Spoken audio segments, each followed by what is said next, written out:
The Munich Security Conference has kicked off in Germany, bringing world leaders together as the war in Ukraine completes 1 year. The worsening ties between US and China will also be in focus at the three-day gathering. Tensions between Washington and Beijing have increased in recent weeks. Washington shot down a Chinese surveillance balloon over US territory.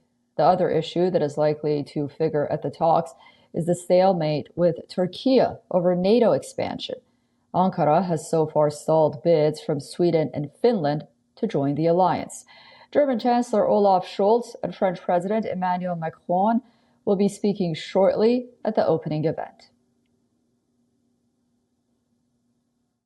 I think upon three players, that's Germany, France and Turkey. If Turkey will finally come around and realise it's got to join the rest of NATO in the world and let Sweden and Finland into NATO, we could actually see a sea change in how things happen. The Germans and French lost so much credibility early in the war that they want to try and get their credibility back now, which is why the two leaders are there. The war in Ukraine is expected to top the agenda. Foreign Minister Kuleba is representing Ukraine at the meeting. Vice President Kamala Harris and Secretary of State Antony Blinken will be representing the United States, and China's top diplomat Wang Yi and NATO chief Jens Stoltenberg will also be in attendance. The Ukrainian foreign minister is also expected to join G7 foreign ministers at a meeting.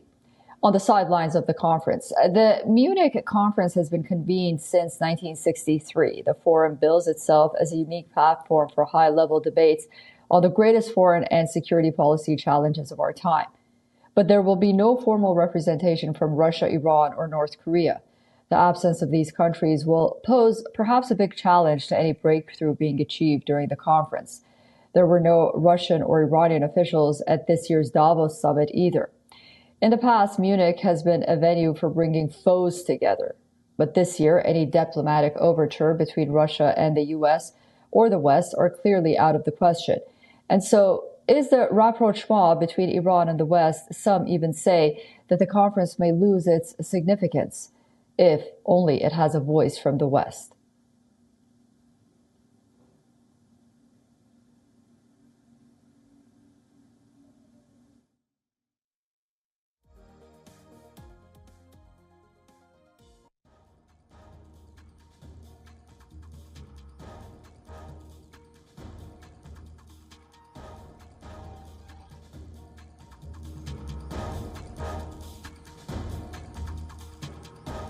In recent years, the Munich conference has drifted into becoming a talking shop with almost no outcomes of any value whatsoever.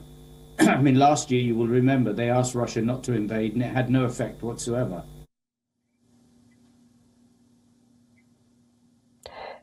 German Chancellor Olaf Scholz is now speaking live at the Munich Security Conference. Let's take a listen together. Old people, and this is what we should know. So this is what we can do now facing the situation, and that is giving the best support we can. And this is why Germany enlarged constantly its capacity of support for the Ukraine. And we did so with the effect that now we can say that Germany is the biggest supplier also of weapons to Ukraine in continental Europe, and we will continue to be there. Mm-hmm. But you in your speech said we have to be ready for the long haul. I mean, you must strategize, you must think amongst yourselves how long this could last. Do you have a target date? I think it is wise to be prepared for a long war, and it is wise to give Putin the message that we are ready to stay all the time together with Ukraine and that we will constantly support the country. So it is not really a very good idea that in this conference or at this podium the two of us discuss the question when exactly in which months this war will end. The really important decision we should take all together is saying that we are willing to do it as long as necessary and that we will do our best. Do you believe that NATO, the allies will stay united? And do you believe that your people will stay behind you and behind this effort? Yes. First, I'm absolutely sure that Putin never expected that there would be a that united Europe and that there would be a that united world.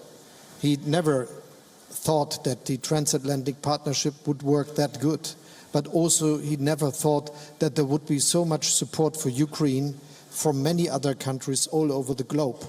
And he never expected that there would be a majority of... That was German Chancellor Olaf Scholz speaking at the Munich conference live at the moment. We will be hearing from French President Emmanuel Macron shortly as well. Right now, we have our correspondent Anas Malik joining us live from Munich to give us all the latest. What have you been seeing and hearing, Anas? Great to see you there. Susan, what we know is that there have been, it's more of an extravaganza over here, 100 plus leaders across the world, just 45 of them, including the prime ministers and presidents, and more and more support is there for Ukraine. That is something that has been coming out more or less. It won't be wrong to say the agenda of the conference has been the focus and engagement with the global south and reiteration to the Ukraine, to support to the Ukraine. But by and large, we've been seeing that it's more to do with the pledges and how a Russian offensive can be pushed back even further. Just a short while back, we heard from President Zelensky, who had been asking the West to step up and support the Ukrainian military with regards to weapons, because that is what he says, it's the need of the hour. He'd been thanking neighboring countries, and in response to a question on Belarus, whether Belarus will be joining in on the war or not, he said that the probability of that is pretty low.